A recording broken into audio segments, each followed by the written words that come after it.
Hello, and welcome to Adventures in TV Land, another movie review edition.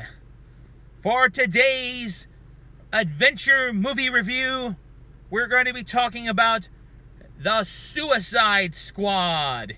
Yes, that's right, The Suicide Squad.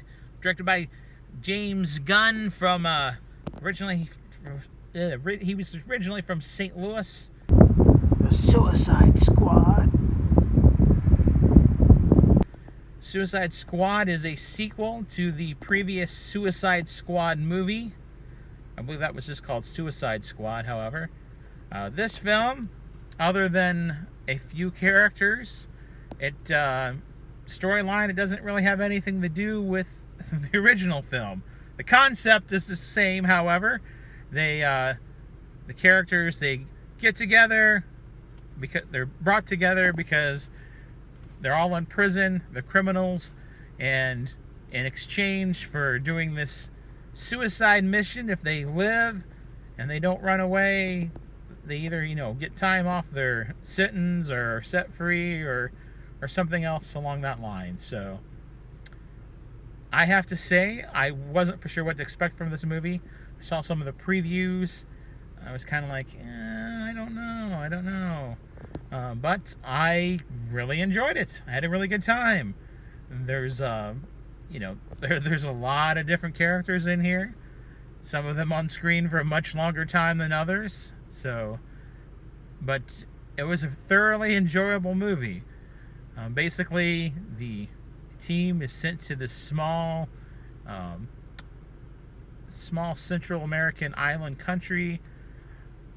They need to destroy this base and the information that's in this base of some sort of secret government project.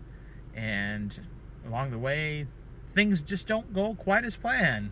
Now, Margot Robbie as Harley Quinn, she is as enjoyable on screen as she normally is. Every time she's on screen, usually no matter what character she's playing, she has that presence. And in this film, it's no different. Idris Elba as a Bloodsport, in my opinion, was a much better kind of leader and anti-hero protagonist than Will Smith's Deadshot. Idris Elba plays a Bloodsport, and I don't know, he's just got a more, at least in the film, he has a much more gravitas than Will Smith did. I'm not saying Will Smith's necessarily a bad actor or anything like that, but just in the previous Suicide Squad movie, it just wasn't quite right, in my opinion. I also, King Shark, or Nanu, I believe is what his name was, who is often a villain for Aquaman in Batman and Superman sometimes, but it was played more for humor in this film. But I didn't find out until later on that he was voiced by Sylvester Stallone. So that was kind of fun and interesting.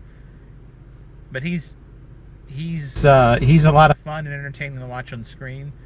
Now, some minor characters, Polka Dot Man and Ratcatcher 2, which I had no idea who they were or anything about them before. This film actually, it gives them, a backstory and it allows you as an audience member to actually care for those characters. They're not just characters that were thrown on the screen for no reason. They have a purpose, and their purpose, it's well done. So as I said before, thoroughly enjoyed the movie. I would give it on a grading scale, probably about a B+, maybe an A-.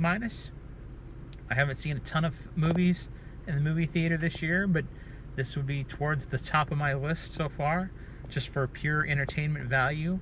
I'm not saying it's a great film or anything like that. It's not, but it was an enjoyable film, and you don't have to have seen any previous movies. You don't have to know really any of the comic book legends, any of their origins, any of their stories or the characters, anything like that. What you need to know is explained and shown in the film itself.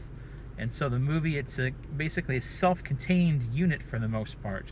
Now there are two credit scenes, one towards the very beginning and one at the very end, after all of the credits have rolled, at the very, very end of the film. And there's another credit scene there that sets things up perhaps for another film in the future. So, but yeah, I enjoy this much more than the original one. It's a much better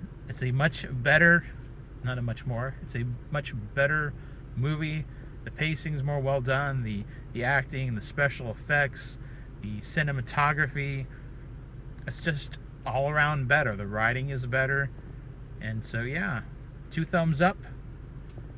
If you're looking for a film to go see in the movie theater, you don't mind, and if you don't mind violence, it is very violent. There's a lot of blood, exaggerated blood. I mean, you know, people are getting cut up and shot and stabbed and things like that, but it's not very realistic at all, and it's just, you know, comic book violence, I guess. That's what it'd be considered.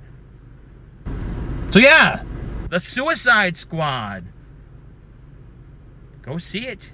If you're looking for something fun, comic book movie that you don't really have to know really much about comic books, except that they're not real life. This has been another Adventure in TV Land movie review edition. Thanks for watching.